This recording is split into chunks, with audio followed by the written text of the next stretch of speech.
Hola a todos y bienvenidos al MOOC, Curso Básico de Lengua y Cultura Españolas, Nivel 2. Welcome to the Basic Spanish Language and Culture course, Level 2. Soy Vijaya Venkatraman y soy tu profesor de español para este curso online. En este video vamos a hablar de las escritoras más reconocidas de España.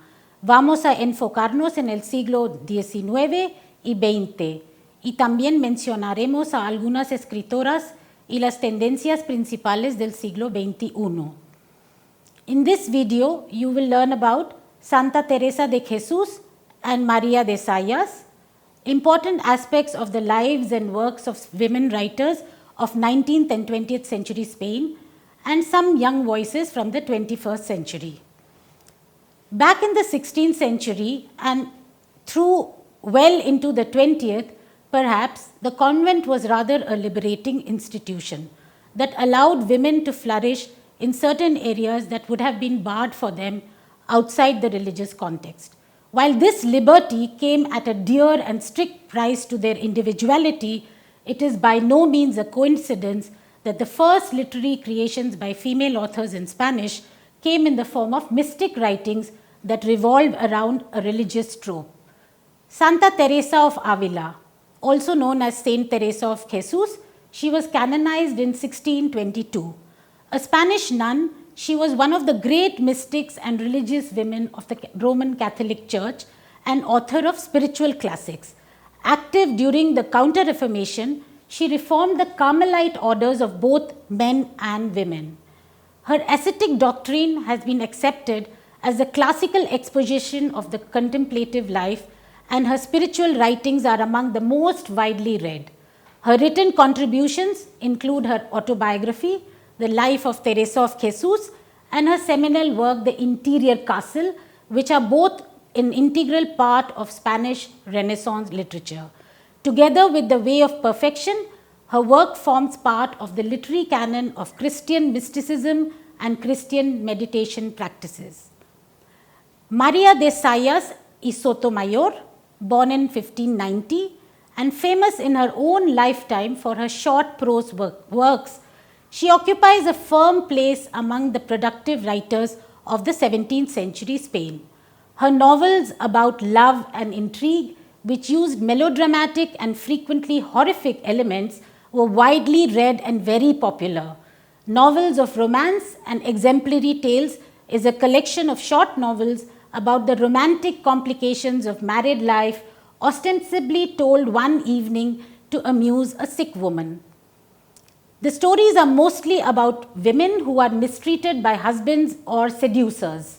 In many of her stories, Saya accused Spanish society of leaving women without the information or emotional strength to resist seduction and abuse. Now we go to the 19th century. Public recognition of the woman in Spain can be traced back to the late 1840s to the final stages of a half-hearted Spanish Romantic movement. The Romantics' emphasis on subjectivity and feelings sanctioned women's writings. At the same time, the steady growth in print culture and the press provided women the space for publication. Women writers fell into two categories. They either questioned and defied dominant gender ideology, the strategy of a few, or conformed to prevailing ideas to secure opportunities and a respectable career, the strategy of the great majority. Those who defied dominant gender ideology were Gertrudis Gomez de Avellaneda, who was actually born and raised in Cuba, and she traveled to Spain only when she was 23. Cuba was a Spanish possession at the time, but it had strong national and literary identity of its own and was about to embark on the wars of independence. Having established her reputation in Spain, when Avellaneda returned to Cuba more than 20 years later, she was reproached for having left the island. In Spain, however, she stretched the limits of social decorum expected of Spanish women by associating herself with the less restrictive mores of Cuban high society. This problematic national identity duel which marked Avellaneda as exotic and different in Spain and as pro-Spanish in Cuba, allowed herself actually to distance from both cultures and to criticize their deeply held beliefs and social customs. In Cuba, her target of attack was slavery, and in Spain, it was primarily the oppression of women.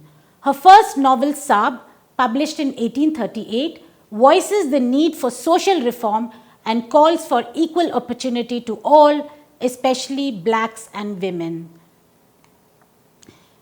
Another writer, Concepcion Arenal, born in 1820 in Galicia, was a graduate in law. She was a thinker, journalist, poet, and Spanish dramatic author, and considered pioneer in Spanish feminism. During the 1840s, she defied her mother and attended lectures at the Central University dressed as a man. It was still illegal for women to officially enroll. She wrote extensively on the state of prisons for women and on the role of women in society in works such as La Mujer del Porvenir, The Woman of the Future, and her other famous works are The Woman of the House, Letter to Offenders, and Prison Studies. Rosalia de Castro, another writer born in the capital city of Galicia, was one of the first female authors in Spain who published under her real name rather than a pseudonym. The lack of female independence, the working condition of harvest workers, emigration, and the prejudices of the emerging conservative bourgeoisie are among Castro's main concerns. Although Castro was keen to promote women's rights, her prime concern was to consolidate a separate Galician cultural identity in the face of central government hostility. Castro is considered the precursor of 20th century poetry in Spain and the founder of modern Galician literature. She is best known for her poetry contained in Galician songs and new medleys. Both are written in Galicia. Another writer that we will talk about who acquired eminence with her polemical essay The Critical Issue in 1883 was Emilia Pardo Bazán. It discussed Émile Zola and naturalism, and it made French and literary movements known in Spain. And it started an important literary controversy in which she championed a brand of naturalism that affirmed the free will of the individual. Her finest and most representative novels are The House of Ulloa and its sequel, Mother Nature, both of which are studies of the physical and moral ruin among the Galician squirearchy set against a beautiful natural background and a moral background of corrupting power. There were many women writers like Angela Grassi, editor of the women's journal El Correo de la Moda, The Fashion Mail, Concepción Jimeno de Flaquer, Faustina Sáenz de Melgar, and Pilar Sinuaez de Marco, who actually did not want to rock the boat and conformed to the prevailing ideology. Sinuaez de Marco, often using the pseudonym The Angel of the Home, was a prolific writer. She wrote over 100 works which focused mostly on women's themes. Jimeno de Flaquer published her study La Mujer Española, in which she called for reform and legal equality, but at the same time stressing the need for maternal qualities and femininity. This group of writers cultivated popular domestic fiction which merely strengthened traditional ideas about women, usually portrayed as passive, submissive creatures suffering misfortunes caused by uncaring husbands. Now we move to the women writers of the 20th century. The 20th century can be broadly divided in two parts. One is before the Civil War and the other is after the Civil War. Before the Civil War, we had writers like Carmen de Burgos, who is one of the most important and influential women in the third of the 20th century. She was an intellectual who held progressive views on old social norms of conduct, divorce, universal and women's suffrage, equal rights, and women's legal abilities. In addition to 1,000 of articles published in 15 newspapers in which she collaborated, De Burgos published almost 100 books between 1900 and 1932, the majority of which were short novels or collections of short stories. Carmen de Burgos' most renowned stories, often based on real events, focus on the dreadful experience of individual women within the broader framework of the demand for legal reforms and women's rights. Article 438, which refers to and even cites part of Article 438 of the infamous Penal Code, shows the shocking double moral standards applied to adulterous women and men at the same time. Some of her other known works include The Unhappy Wife, I Want to Live My Life, The Sun's Silence. Another writer whom we will talk about is Rosa Chastel. She was a major essayist, poet and novelist. Chastel's writings constantly draw attention to the elusiveness of language, to the ways in which meaning is always deferred, and to the slipperiness of signification. Chastel's primary interest was not feminist or revolutionary politics, and she did not aim to reach a mass readership. She was writing for an intellectual elite. Her important poetry collections are At the Edge of a Well, Prohibited Verse, which is a mixture of unrhymed pieces.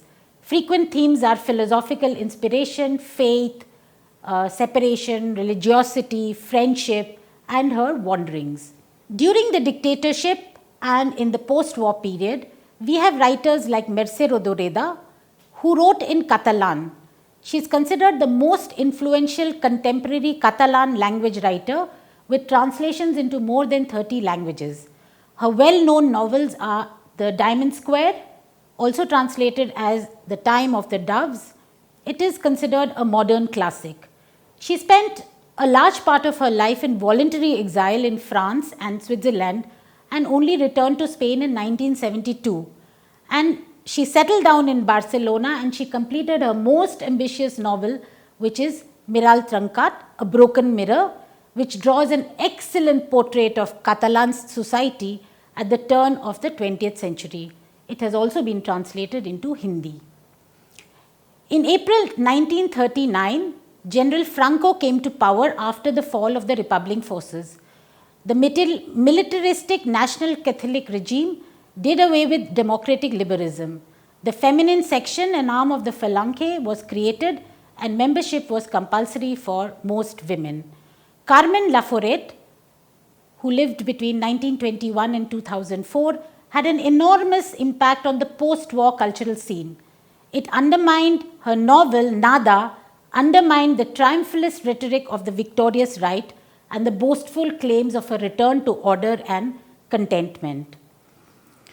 Carmen Martin Gaite, who was born in Salamanca in 1925, produced a large body of works in various genres over the course of a 5-decade career, although she is primarily known as a novelist, short story writer and social commentator.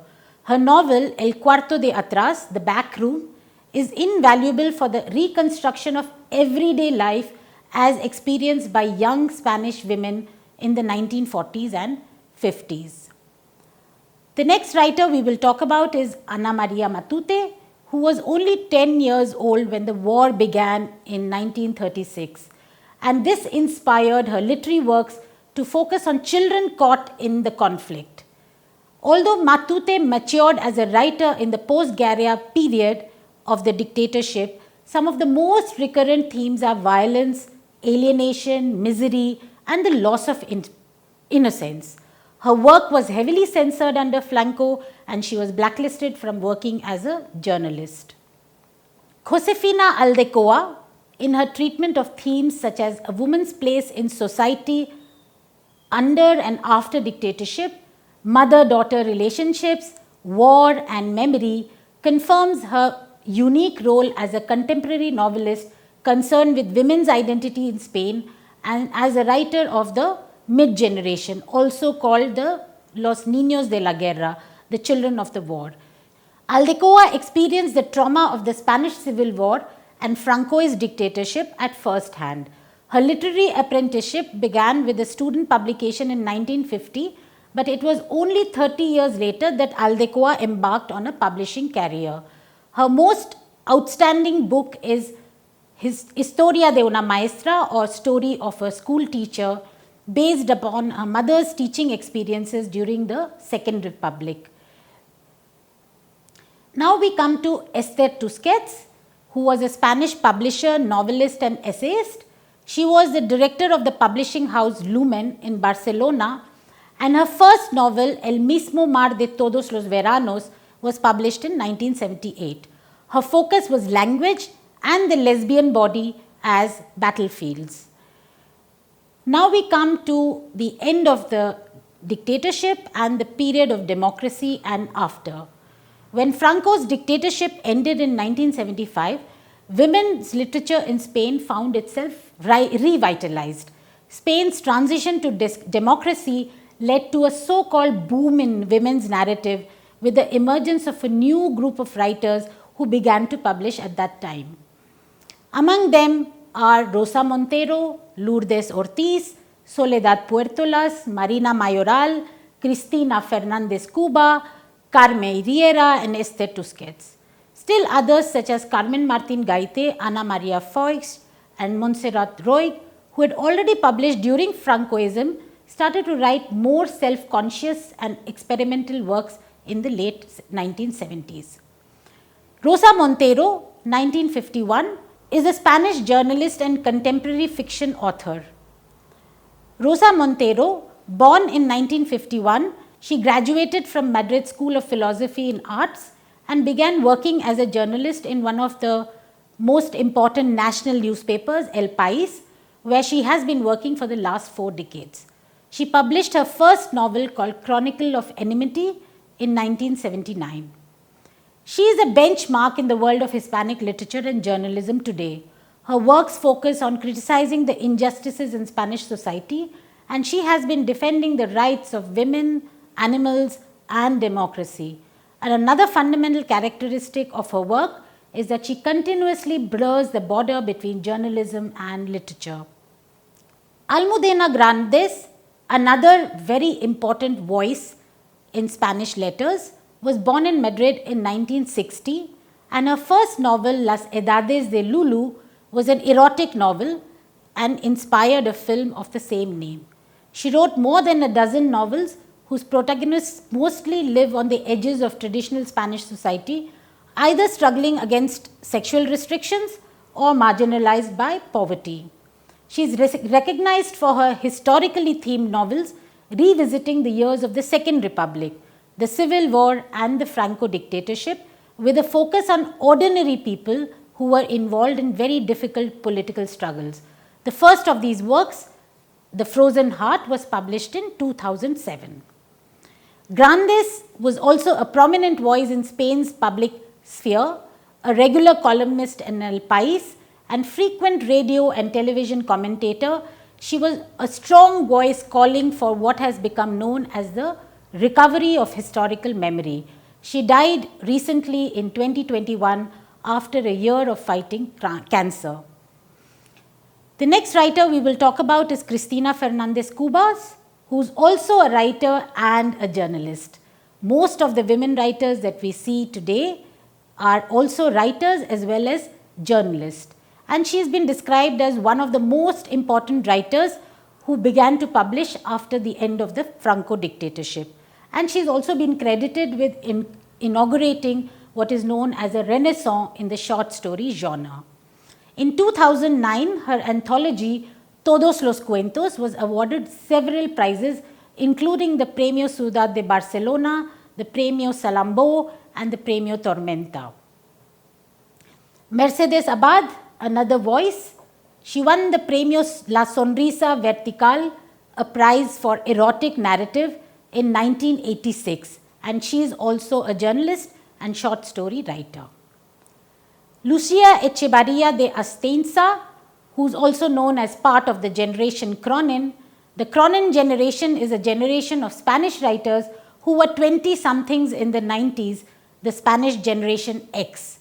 It took its name from José Ángel Maña's Historias del Cronin, a story of a group of nihilistic 20-somethings who drink, do drugs, indulge in casual sex, and are generally immoral and antisocial.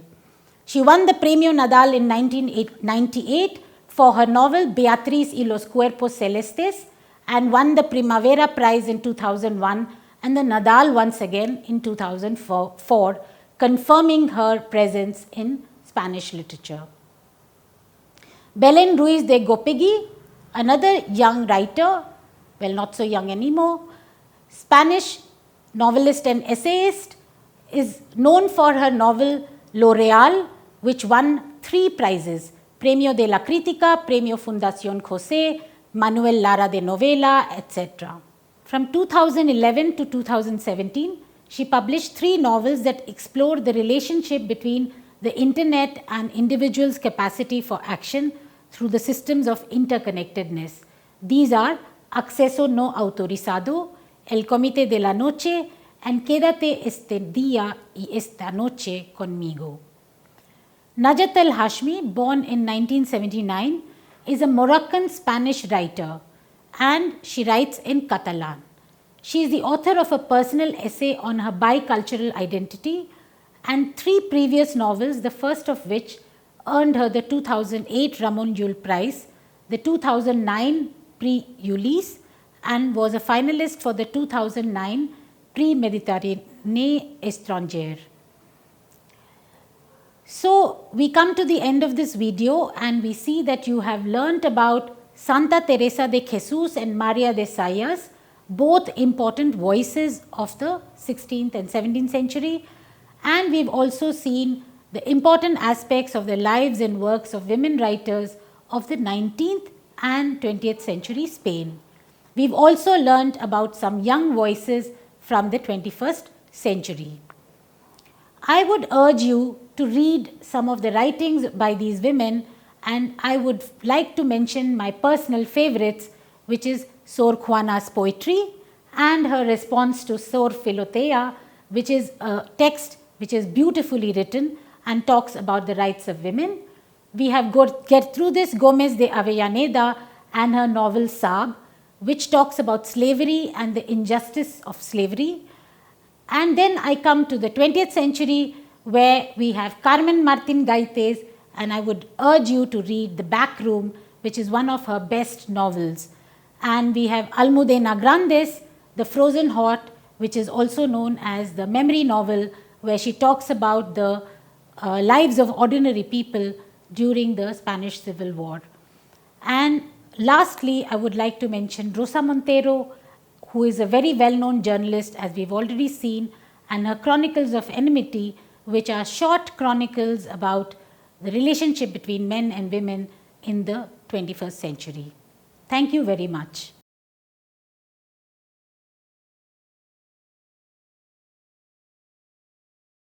A mí no me gusta decir que soy feminista, porque prefiero decir que soy posfeminista, que es un concepto que no tiene lugar ahora mismo en el mundo, pero creo que tiene mucho sentido, porque el feminismo, que fue la única revolución social que triunfó en el siglo XX, la única, que se dice pronto, la única revolución social que triunfó en el siglo XX fue el feminismo. Pero resulta que ¿cuál era el objetivo del feminismo? Sentar las bases teóricas de la igualdad y las bases jurídicas de la igualdad. ¿Y qué pasa? Que ahora están sentadas. Pero no hay igualdad, o sea, hay que cambiar de estrategia. La estrategia feminista que iba a consagrar la igualdad jurídica cumplió su objetivo y no fue capaz de lograr la igualdad real. Ahora hay que cambiar de discurso, ahora el objetivo que tiene que ser: logremos la igualdad real. Y para lograr la igualdad real es fundamental que la sociedad comprenda que los problemas de las mujeres son problemas de la sociedad, no de las mujeres. Si nosotros somos el 52% de la población mundial, los problemas de las mujeres son los problemas mayoritarios de la población mundial. Entonces hay que acabar con el Día de la Mujer, con el Instituto de la Mujer, con los sindicatos de la mujer, que son muy bien intencionados, pero ya dice el refrán que el infierno está, ¿cómo es? Está amueblado, no. Está embaldosado con buenas intenciones, y lo que hay que intentar es eso, decir, bueno, pues es que los problemas de las trabajadoras no son problemas de las mujeres, son problemas de los trabajadores. Los problemas de la conciliación personal, laboral y familiar no son un problema de las mujeres, son un problema de toda la gente que vive en pareja en este mundo. Hay que cambiar la óptica. Y a mí, por lo menos, me parece que mientras en España no se cumpla el axioma igual trabajo, igual salario, no hay que celebrar el Día de la Mujer Trabajadora. Me parece que es más combativo y más sensato negarse a celebrar eso que celebrarlo.